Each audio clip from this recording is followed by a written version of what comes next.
Hello everyone, my name is Jay Pauls and I'm an application engineer from HindlePower. I want to go over a common question we see from time to time, and that is, how do we read the ATevo breaker table? Well, be that it may look complicated, I promise that its bark is a lot bigger than its bite. At the end of this video, I'm going to go over a quick example, so with that said, let's dig right in. Well, here you have it. This table is compact but loaded with a lot of valuable information.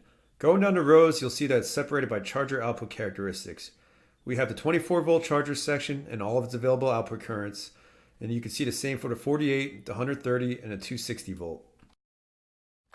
Moving across the columns, we have the maximum AC input current value for each input voltage, or the maximum input current that this charger may experience, typically in an output current limit state.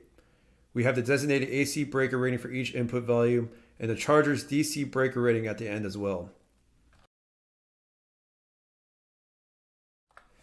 We've been getting a lot of requests for specified interrupting capacities, or the maximum fault current that a device may safely experience without damaging the contacts. These values are huge and may range anywhere from 5K to 100K ASC. I actually highly encourage you all to watch the video of interrupting capacities for a better explanation of them. Now, like I said before, there's a lot of information in this table, because every charger we offer could have up to 4 different levels of ASC ratings, and to make it more interesting, changing the input voltage of the charger may change its available ratings even further yet. So yeah, it could get pretty intense. So to keep this table from becoming a 100-page document, we simplified it by designating each cell a reference key. You can see the input and output reference keys at the bottom over here. Skimming the reference keys, we have examples A through F on the AC side and G through J on the DC side. Each letter lists its different AIC ratings and is divided by standard, medium, high, and ultimate. You can take a guess which one has the highest value. This is also mirrored on the DC side. Now let's get to the fun part and try an example. Let's say you have an application where you need a 130 volt charger with an output current of 50 amps. You may want to know its maximum current value, the breaker capacity rating, and the AIC ratings that are available with this charger as well. Alright, first I'm going to locate the charger on the left side.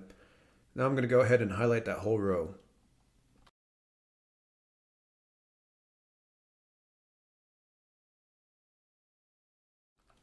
Now let's just say this charger is going to be fed by a 240 volt source, so the transformer used is going to have to be set for 240.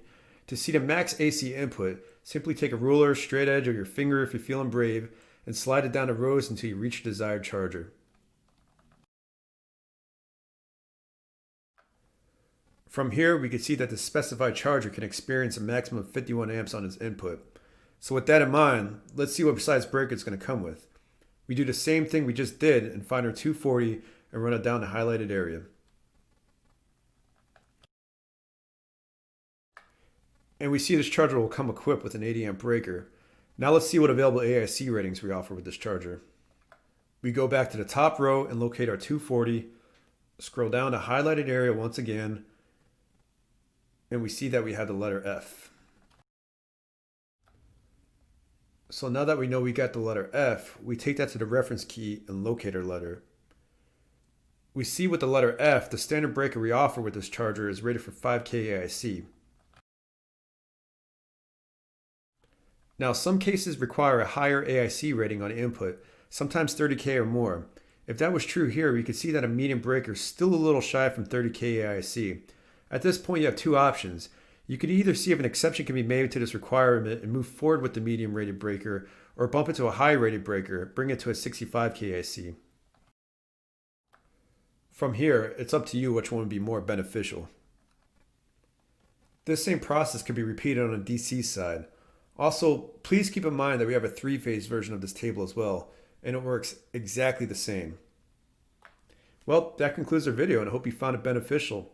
You can find our most current table on our website, HindlePowerInc.com, under the ATevo documentation number JF5072. But with that said, I thank you for watching. If you found this video useful and would like to see more of them, we urge you to give us your feedback.